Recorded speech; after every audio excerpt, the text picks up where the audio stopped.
morning, everyone. As we all know, nowadays, mental health is quite a famous topic of discussion among all age groups. My name is Alan Rashafika, and I am your host for today. Today, we will be talking more about mental health.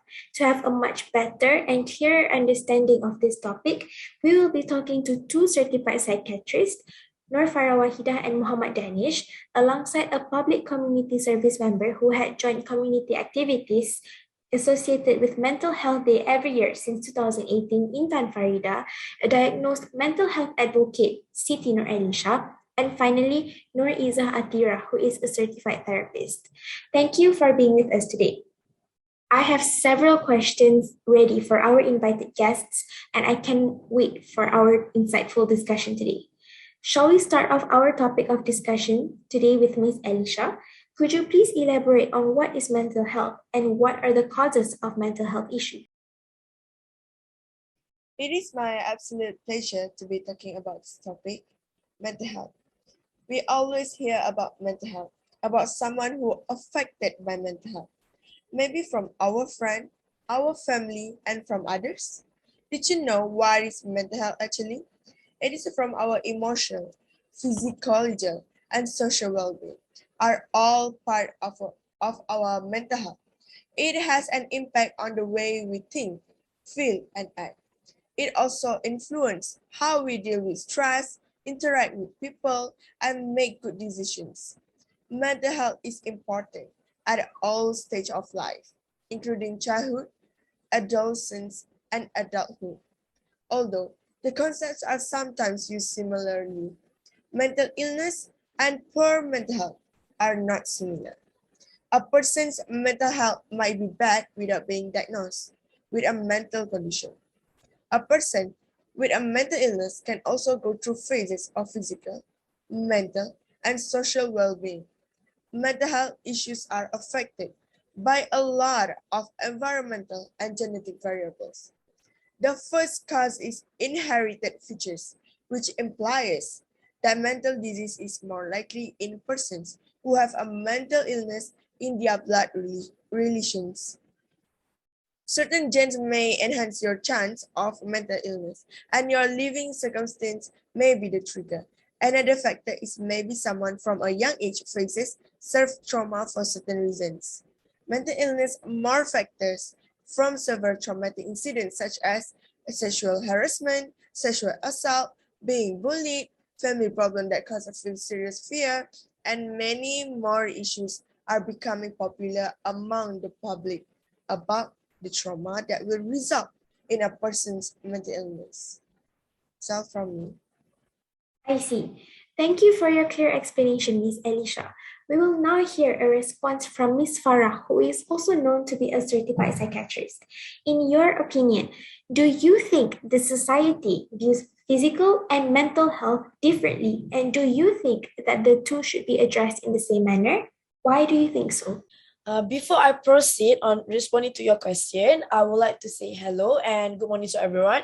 I am honored to be here today. So, based on my perspective and based on experience as well, society did views physical and mental health differently. As more obvious, humans tend to only believe in what they see. Like, for example, for physical health accident, heart disease, like we have the evidence itself on the health, while mental illness is very hard to see, and it has their own stages and level of the illness that only psychiatrists can diagnose them.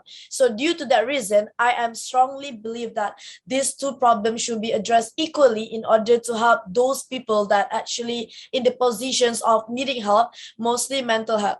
So we need to spread awareness that mental illness is not somehow being crazy and some people are not sensitive enough and address those people crazy. So it hurts them and will make them to not love themselves.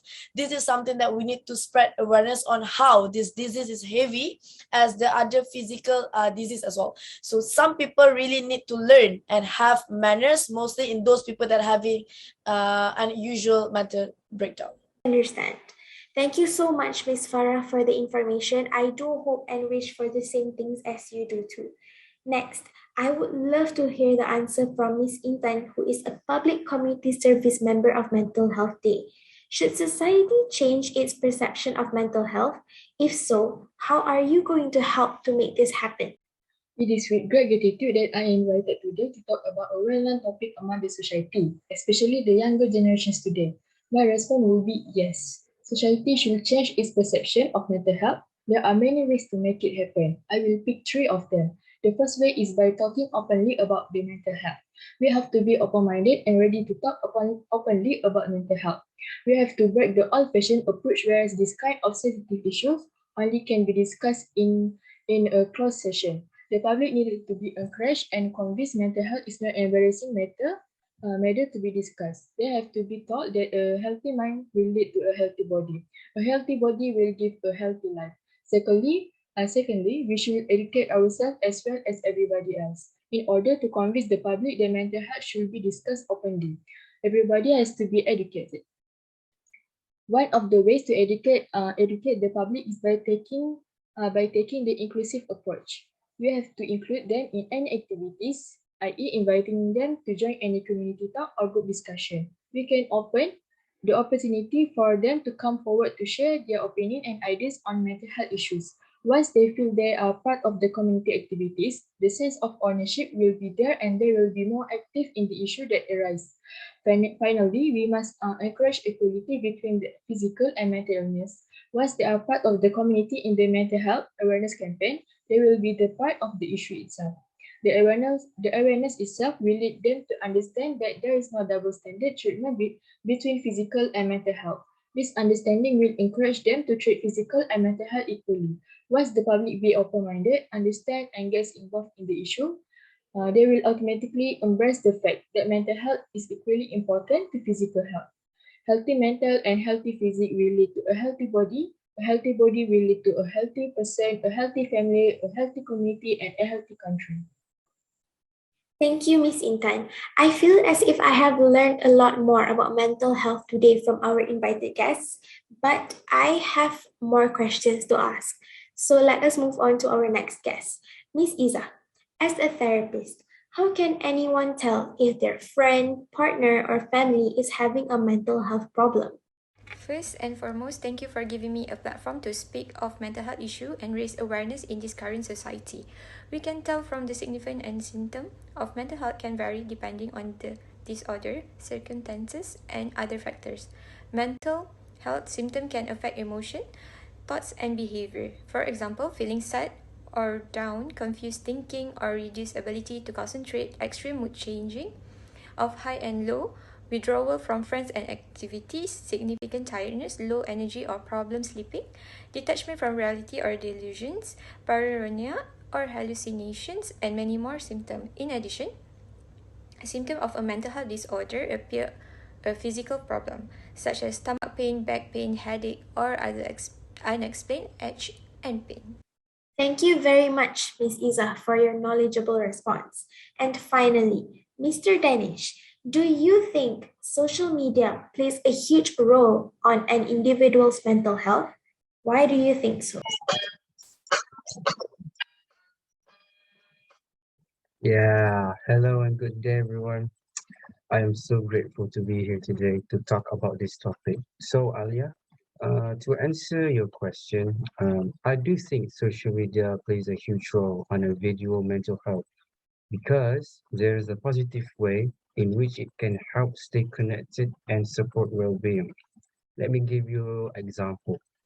For example, social media enables you to communicate and stay up to date with families and friends around the world, finding friends and communities, network with other people who share similar interests or ambition, join or promote worldwide causes, raise awareness on important issues, seek or offer emotional support during tough time, find vital social connection if you live in a remote area, for example, or have a limited independence, social anxiety, or part of a marginalized group. Find an outlet for your creativity and self-expression and discover with care sources of valuable information and learning, right? That is the positive thing. But at the same time, there's also negative aspect of social media. There's a little research to establish the long-term consequences, good or bad, of social media use. However, multiple studies have found a strong link between heavy social media and an increased risk for depression, anxiety, loneliness, self-harm, and even suicide thoughts. Social media may promote a negative experience such as depression and anxiety. Human beings need to face-to-face contact to be mental health. Nothing reduces stress and boosts your mood faster or more efficiently than eye-to-eye contact with someone who cares about you. The more you prioritize social media interaction over in-person relationship, the more you at risk for developing or exacerbating mood disorders such as anxiety and depression. Apart from that, social media can be also encourage cyberbullying. About 10% of teens report being bullied on social media, and many other users are subjected to offensive comment. For example, social media platforms such as Twitter can be hotspot for spreading hurtful rumors, lies, abuse that can leave lasting emotional scars. Last, social media is a platform where it can promote self-absorption, sharing endless selfies and all of your innermost thoughts on social media can create unhealthy self-centeredness and distance you from real life and connection. I think that's from me. I hope I answer your question, Alia.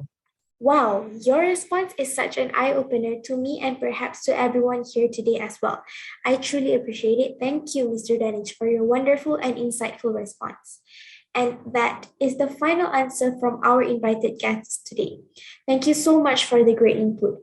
Now it is time to wrap up our show for today. I would like to say a huge thank you to all of our lovely guests for tonight. It is a huge honor to be here hosting the show alongside all of you today. Thank you for sharing your responses regarding our topic of discussion today, awareness on mental health issues. Remember, mental health is just as important as physical health. Join me again to discuss about more interesting topics with new guests tomorrow. I'm your host, Aileen Shafika. Thank